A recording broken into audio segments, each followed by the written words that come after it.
네, 내주에 계십니다. 우리 안에 내주하시면서 우리를 사로잡아 성령으로 충만케 하기를 원하십니다. 그래서 성령 충만을 받으라 말씀하셨습니다. 성도는 성령 충만해야 됩니다. 성령이 주시는 기쁨이 있어야 하고, 성령이 주시는 위로가 있어야 되고, 성령이 주시는 지혜가 있어야 하고, 성령이 주시는 힘과 능력이 있어야지 이 광야 같은 인생길 잘 살았다라고 말할 수 있게 될 뿐만 아니라, 또한 우리에게 주어진 사명도 능력 있게 감당하며 살아갈 수가 있습니다. 자, 그러기 위해서 지금 내가 성령 충만한 상태인지 성령이 고갈된 상태인지 하는 것을 잘 분별해야 되겠다 말씀을 드렸죠. 성령 고갈 상태에서 살면 괴롭습니다. 삶이 제대로 돌아가지 않습니다. 왜 내 삶에 기쁨이 없나? 막 그렇게 하고 살아가요. 성령이 고갈 상태이기 때문에 그렇습니다. 그리고 성령이 충만하지 않으면 뭔가 일이 능력 있게 잘 되지가 않습니다. 왜 내가 이렇게 힘든가? 성령 능력이 없기 때문에 그런 거죠. 이런 걸 잘 분별하셔서 내가 지금 성령이 충만한 상태인지 고갈한 상태인지 잘 분별하셔서 성령 충만을 받기를 사모하시는 우리 성도님이 되셔야 되겠습니다. 자, 그래서 3주 동안 지금까지 성령 충만의 지표가 무엇인가 하는 것을 살펴보고 있습니다. 첫째, 찬양 충만해야 됩니다. 찬양이 메말랐다는 것은 성령 고갈 상태이죠. 또 두 번째가 무엇이었습니까? 범사에 감사해야 됩니다. 좋을 때 감사할 뿐만 아니라 좋지 않은 일이 생겼을 때도 내가 믿음으로 감사할 수 있다. 당연히 성령 충만한 것이죠. 셋째 무엇입니까? 상호 복종입니다. 오늘 말씀에는 피차 복종하라 되어 있는데 서로 존중하고 그 권위에 순종하고 섬기고 하는 것, 이 성령 충만한 모습입니다. 이런 모습이 없다면 성령 고갈 상태인 것이죠. 자, 그래서 오늘은 상호 복종에 대해서 살펴보고자 합니다. 첫째, 하나님께 먼저 그 하나님의 권위를 인정하고 복종해야 한다는 겁니다.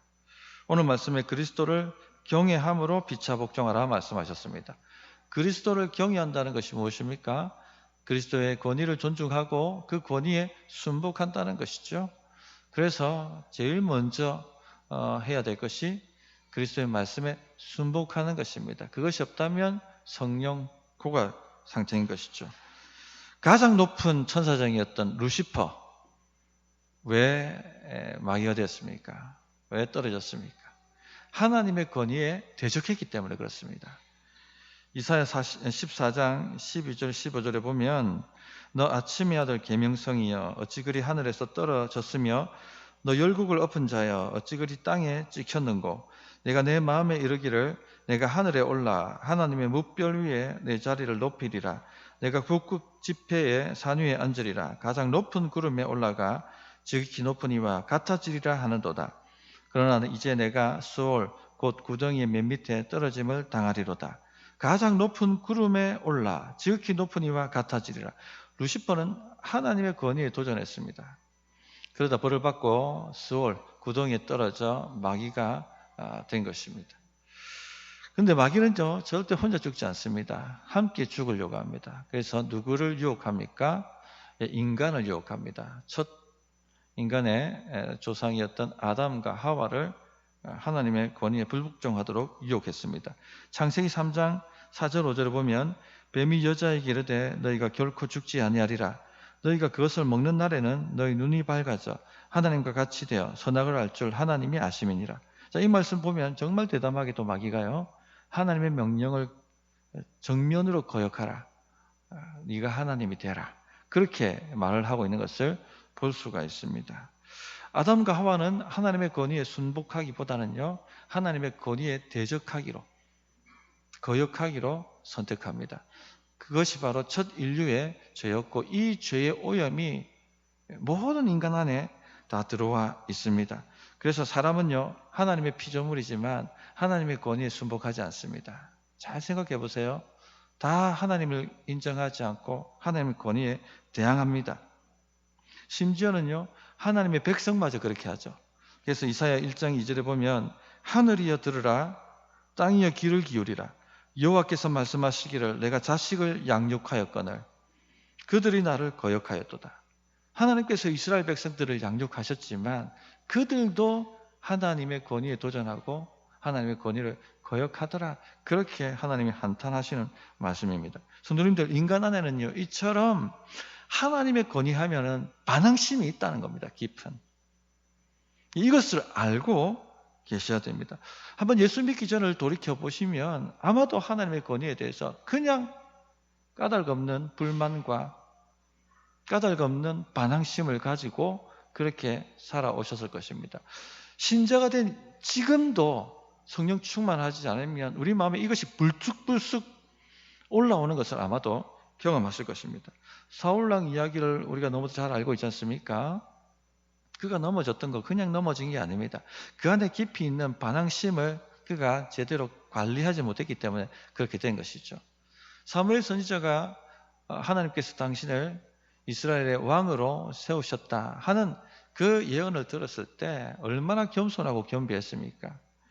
나는 이스라엘 지파의 가장 작은 지파 베냐민 사람이 아니니까, 또 나의 가족은 베냐민 지파 모든 가족 중에 가장 미약하지 아니하니까 당신이 어찌하여 내게 이같이 말씀하시니까. 그랬습니다.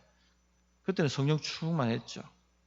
그러나 성령이 고갈 상태임에도 불구하고 깨닫지 못하니까 어떻게 합니까? 의도적으로 하나님의 명령을 2번이나 거역합니다.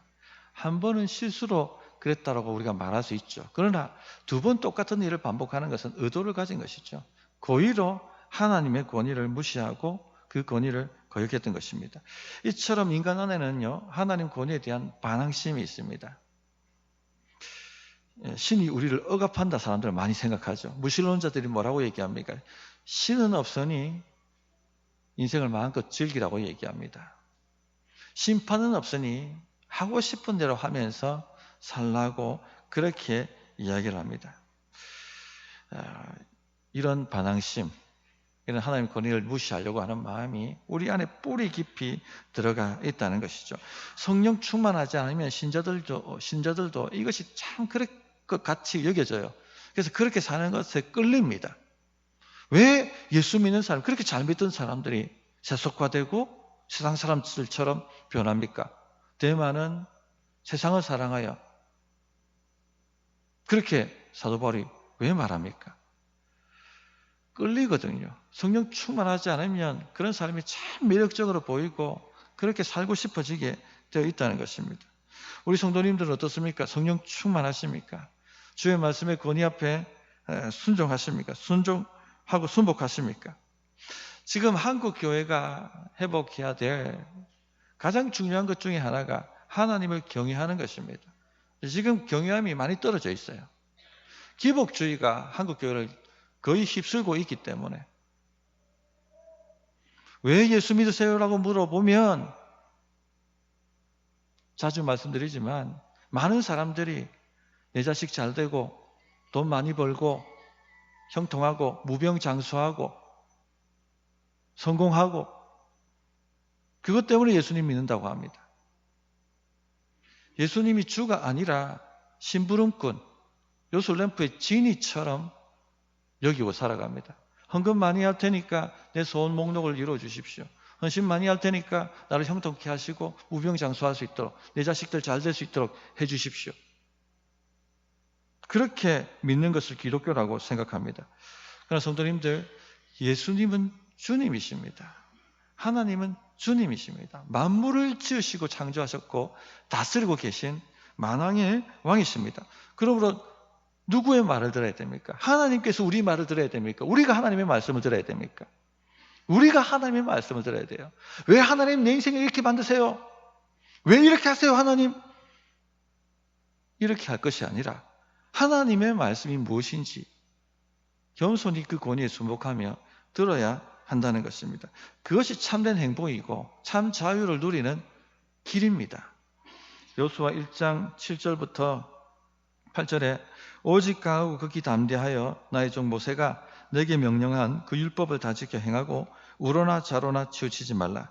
그리하면 어디로 가든지 형통하리니 이 율법책을 내 입에서 떠나지 말게 하며 주야로 그것을 묵상하여 그 안에 기록된 대로 다 지켜 행하라. 그리하면 내 길이 평탄하게 될 것이며 내가 형통하리라.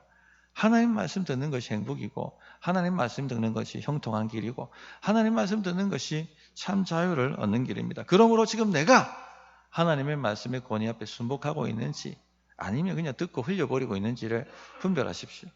성령 충만하면 당연히 그 말씀을 사모하고 듣고 순복하겠죠. 두 번째, 하나님이 세우신 권위에 복종해야 한다는 겁니다. 자, 그리스도를 경외한다는 말은 그리스도께서 세우신 권위도 내가 존중하고 경외하고 순복한다는 것이죠. 그래서 로마서 13장 1절, 2절에 보면 각 사람은 위에 있는 권세들에게 복종하라. 권세는 하나님으로부터 나지 않음이 없나니 모든 권세는 다 하나님께서 정하신 바라. 그러므로 권세를 거스르는 자는 하나님의 명을 거스름이니 거스르는 자들은 심판을 자취하리라. 각 사람 위에 두신 권위는요, 하나님이 다 세우신 권위입니다. 그러므로 그 권세에 순복하셔야 됩니다. 그 권세를 거스르는 것은요, 성령 고갈 상태고 심판을 자취합니다. 그럼 예를 들면 목사님 무슨 권위가 우리 위에 세워진 권위입니까? 라고 질문할 수 있겠습니다. 오늘 본문 다음 구절을 보시면 세 가지 권위에 대한 예를 얘기하시죠. 22절을 보시면 아내들이여 자기 남편에게 복종하기를 주께 하더라. 남편은 가정에 하나님이 세우신 권위죠. 그 권위에 순복하라. 그렇게 말씀하고 있습니다. 또 부모는요, 자식들을 양육하라고 세운 권위죠. 그래서 자식들은 그 권위에 순복하라. 6장 1절에 그렇게 말씀하죠. 자녀들아 주 안에서 너희 부모에게 순종하라. 이것이 옳으니라. 또 육체의 상전도 하나님이 세우신 권위입니다. 그래서 그 육체의 상전에도 그 세우신 권위에 순복하라 하고 6장 5절에 얘기하죠. 종들아 두려워하고 떨며 성실한 마음으로 육체의 상전에게 순종하기를 그리스도께 하듯 하라. 이런 차원에서 나라의 위정자도 하나님 세우신 권위고 순복해야 됩니다. 하나님의 말씀을 벗어나지 않는 한에서는 다 순복해야 됩니다. 그리스도를 경외함으로 피차 복종하라 했기 때문에 그리스도를 경외하는 것을 넘어서지 않는 한은 모든 세우신 권세에 우리가 다 복종해야 되는 것입니다. 그런데 이 그리스도의 경외함을 넘어서면 복종할 수 없죠. 예를 들어 나라가 동성애를 합법화시키면 우리는 복종할 수 없습니다. 거기는 불복종 운동을 해야 되는 것이죠. 하나님의 그 권위를 무시하지 않는 한에서는 모든 세우신 권위에 우리가 그러나 순종해야 됩니다. 그러니까 다니엘이 페르시아 왕에게 순복했죠. 그러나 페르시아 왕이 하나님께 기도하지 말라는 칙령을 내리니까 거기는 순복하지 않죠. 존 비비오 목사님 아들이 한 번은 목사님에게 와서 나는 도저히 학교 선생님들을 믿을 수 없다라고 그 권위에 도전을 하더라고 합니다. 왜냐하면 학교 선생님들이 숙제 내주니까 나는 놀고 싶은데 숙제 내주니까 이 권위가 나의 즐거움을 방해한다고 생각하니까 이 권위를 무시하고 거역하려고 했던 것입니다. 그러니까 목사님께서 만약에 선생님이 없다면 어떻게 되겠느냐. 세상에는 가르칠 선생님이 안 계셔서 배우지 못한 학생들이 얼마나 많은 줄 아느냐. 그렇게 말씀을 하시고 아이를 타일렀다고 합니다. 그러면서 깨달았던 것이 사람들이 권위를 보는 방식이 내 아이가 이렇게 권위를 보는 방식과 똑같겠구나 하는 생각이 들더랍니다. 물론 지도자들이 필요 이상으로 엄하게 권위를 행사하므로 그 권위에 대해 불쾌하게 여기는 것이 있을 수 있겠지만 그러나 자기 아들처럼 자기 즐거움의 장애물로 권위를 바라보는 것 그런 경우가 있겠구나 생각을 했답니다. 맞습니다. 그냥 까닭 없이 권위라고 하면은 반감을 가집니다. 나의 즐거움, 나의 자유, 나의 시간을 방해하는 회방꾼으로 여깁니다. 그래서 뭐라고 얘기합니까? 보통 내가 수긍이 가야지 순종하지. 그런 식으로 얘기하죠. 학생들 그렇게 얘기합니다. 내가 수긍이 가야지 내가 순복하지. 그 말은 권위에 대해서 불편하다는 것입니다. 내 자유, 내 즐거움 이런 것을 방해하는 세력이라고 생각을 하는 것이죠. 이것이 지금 이 시대의 사조입니다. 지금 시대를 탈권위의 시대라고 말하지 않습니까? 평등과 인권을 존중하면서 권위는 무시합니다. 그러니까 학교에서 선생님들이 훈육할 때 그 훈육의 그 권위에 순복하지 않죠. 주먹을 휘두릅니다. 선생님에게. 또 공권력이 없다라고 말하죠. 공권력이 질서를 잡기 위해서 그 공권력을 행사하면 그 무시하는 그리고 반발하고 하는 것들을 우리는 너무나도 뉴스를 통해서 많이 보고 있습니다. 탈권위가요, 우리를 더 행복하고 자유롭게 만드는 게 아닙니다. 더 비참하게 만들고 더 불행하게 만들고 사회를 엉망진창으로 만든다는 겁니다. 아노미 상태라고 하죠. 무정부 상태, 무질서 상태. 권위가 사라지면 이익과 이익 간의 충돌밖에 없습니다. 자기 주장과 자기 주장 간의 충돌밖에 없고 자기 권리와 자기 권리 간의 충돌밖에 없습니다. 완전히 세상은요, 약육강식의 사회가 될 것입니다. 교회에도 하나님이 세우신 권위가 있습니다. 목장에는 목자가 있고요, 부서에는 부서장이 있고, 또 전도회는 전도회장이 있고, 그리고 부서 목사님들이 계시고, 당회원들이 계시고, 그리고 담임 목사가 있습니다. 성령 충만하지 않으면 그냥 권위에 대해서 불쾌한 마음, 똑같이 세상과 똑같이 그런 마음을 가지게 된다는 겁니다. 앞에서 말씀드렸습니다만 우리 안에는 권위에 대한 반항심이 있기 때문에 내가 성령 충만하지 않으면 그냥 불순종하고 싶은 마음이 올라온다는 것입니다. 그러나 그것을 굉장히 주의하십시오. 하나님의 권위를 대적하는 것이기 때문에 심판을 자초한다라고 경고를 하고 계십니다. 또한 이 지금 시대가 탈권위의 시대이기 때문에 그런 영향력이 교회 안에 확 들어와 있어요. 지금 우리 젊은 세대는 아마 더 할 겁니다. 제가 전에도 말씀드렸습니다만 그 무조건 그냥 권위가 무슨 결정을 내렸다면은 그냥 비판의 대상으로 생각합니다. 당의 결정이라고 하면 그냥 순복하고 존중하는 것보다는 무슨 말이 먼저 뜹니까? 왜 그래야 되는데? 이 꼰대적이라고 생각하거든요, 당회가. 성령 충만하지 않으면 이런 생각을 가집니다. 하나님의 권위를 존중한다 이런 생각이 사라져버리는 거예요. 어떤 분들은 권위라는 개념 자체를 모릅니다. 전에 말씀드렸습니다만 한 대학부 섬기는 목사님이 대학 청년들이 서로 교제하니까 지도를 해야 되지 않습니까? 영적인 지도를. 신체 접촉 잘 하지 말고 가급적이면 하지 말고 도를 넘어갈 수가 있으니까. 그리고 대학생 때는 진리를 배울 수 있는 절호의 기회인데 너무 빨리 교제를 하다고 또 서로에게만 매몰되다 보면 그런 기회들을 다 놓치고 만다. 이런 것들 주의해서 사귀었으면 좋겠다. 그렇게 지도를 했습니다. 너무나 탁월한 지도인 것 같아요. 그런데 뒤로 돌아오는 말이 뭐라고 했습니까? 목사가 뭔데 남의 연애사에 이래라 저래라고 하는데 이 권위 자체가 없는 것이죠. 성도님들, 저는 지금까지 목회자로서 사역하며 살면서 지켜보았지만 하나님이 세우신 권위를 무시하고 잘 되는 사람들 본 적이 없습니다. 심판을 자체하는 것을 수도 없이 봤습니다. 가장 안 좋은 예가 뭡니까? 가정에 자녀들이 다 신앙이 박살나버립니다. 권위 자체가 순종하지 않고 무시해버리는데 어떻게 그 자녀들이 그 권위를 알고 순종하겠습니까? 이런 모습은 아무리 봐도 성령 충만과는 거리가 먼 모습이죠. 성령 충만하다고 말할 수가 없는 것입니다. 성도님들, 우리 성도님들은 어떻습니까? 하나님이 세우신 권위에 순종하고 있습니까? 그 하나님 세우신 권위가 말씀을 벗어나지 않는 한 그 권위가 하나님께서 세우신 것인 줄 믿고 순종하고 계십니까? 지금 내 의견과 다르고 좀 내 자유를 침해하는 것 같아 보인다 할지라도 그 권위에 순종하는 마음을 가지고 계십니까? 그렇다면 성령 충만합니다. 그렇지 않다면 성령 고갈 상태다 하는 것을 아시기 바랍니다. 세 번째, 권위자는 자기를 낮추고 섬김으로 복종해야 됩니다. 오늘 말씀에 보면 피차 복종이라고 되어 있지 않습니까? 그럼 권위자도 맡기운 자들에게 복종해야 됩니다. 맡기운 자들에게 복종한다? 도대체 어떻게 복종할 수 있습니까?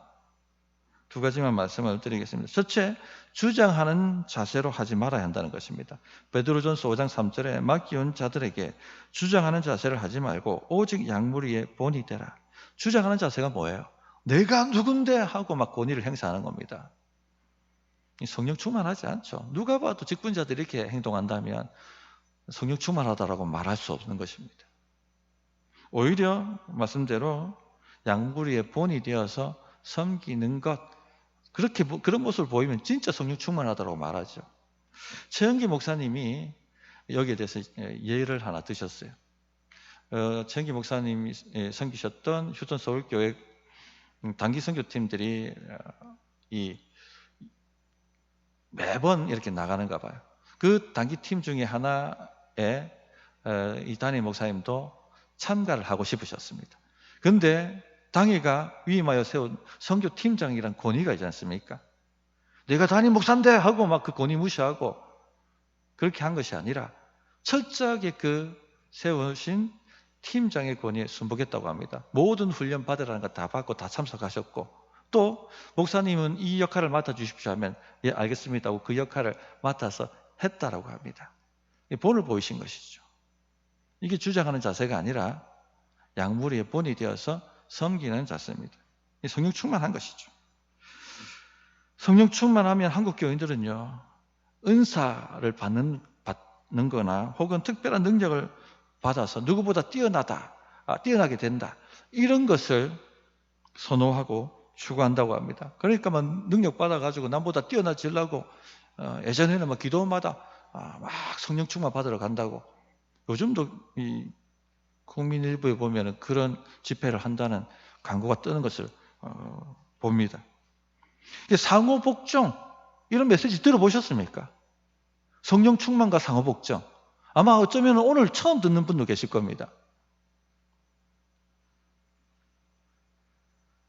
특별한 은사를 받았다면 막 무례해지고 주장하는 자세를 취하고,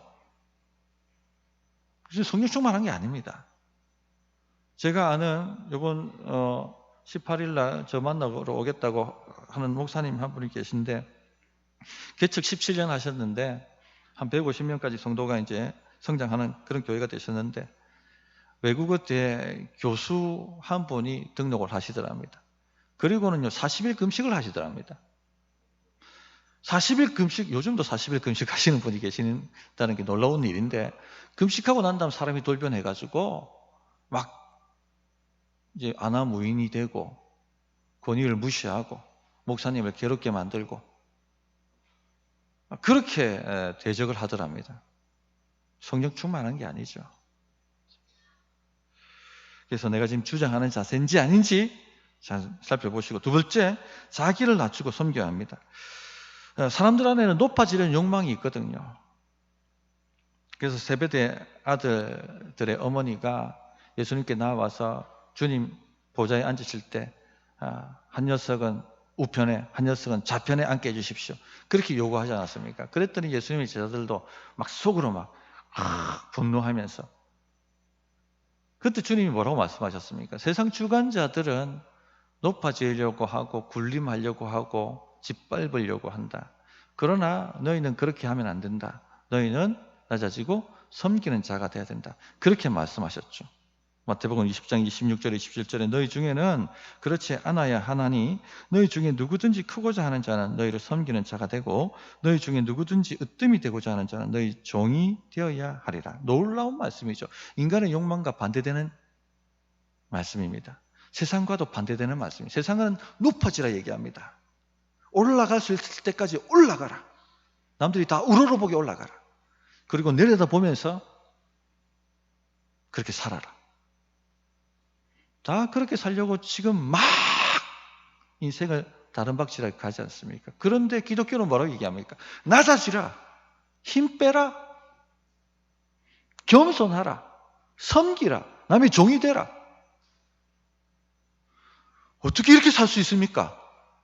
우리 욕망과도 반대되고 이 세상의 풍조과도 반대되는데, 성령 충만하지 않으면 절대 이렇게 못 살아냅니다. 누군가 낮아져서 섬긴다면 진짜 이 사람 성령 충만한 거예요. 한국교회 부인혈과 갈등이 많습니다.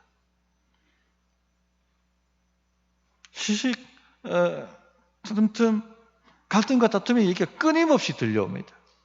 왜 이렇게 갈등과 다툼이 많습니까? 서로가 원수돼요. 한 교인인데 주님의 한 몸이라 부름받았고 하나님의 가족 공동체라 부름받았는데 서로 상처받고 주고받고 완전히 원수가 되어 인사도 안 하는 거예요. 예배실에 들어오면서.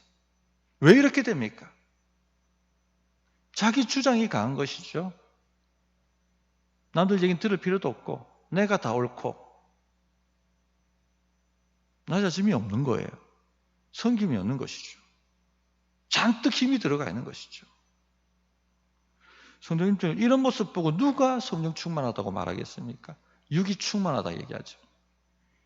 그래서 성도님들 내가 지금 어떤 상태인가를 잘 점검을 해보십시오. 나는 지금 성령 충만한 상태인지 고갈 상태인지 상호 복종이 없다면 고갈 상태입니다. 말씀을 정리하도록 하겠습니다. 신자는요 반드시 성령 충만해야 됩니다. 성령 충만 없이는요 이 광야 같은 인생길 제대로 살아낼 수 없을 뿐만 아니라 우리에게 주신 사명도 능히 감당해낼 수가 없습니다. 하나님의 권위를 인정하고 있는지 하나님 말씀을 들을 때에 주님 말씀을 듣고 한 주간 적어도 살아내 보려고 적용해 보려고 몸부림을 치고 있는지 이 말씀을 붙들고 적어도 한 번 정도는 그래도 주님하고 기도하고 있는지 그런 것이 없고 듣고 흘려버리고 있다면 정말 하나님 말씀 무시하고 있는 것이죠. 둘째는요. 하나님 세우신 권위에 대해서 어떻게 행동하는가? 무조건 당의 결정이라면 불쾌하게 여기고 내 뜻하고 안 맞으면 수긍이 가야지 순종하지. 그렇게 말씀하고 있지는 않습니까? 그 권위를 존중하고 하나님의 말씀을 넘어서지 않는 한 순복할 수 있어야 하겠습니다. 셋째는요. 세우신 권위들은 맡기운 자들에게도 복종해야 됩니다. 주장하는 자세로 하지 말고 겸손하게 낮아져서 나는 섬기고 있는지 그렇게 돌아볼 수 있는 시간이 되었으면 좋겠습니다. 어떻게 응답해야 될지 1분간 기도하십시다.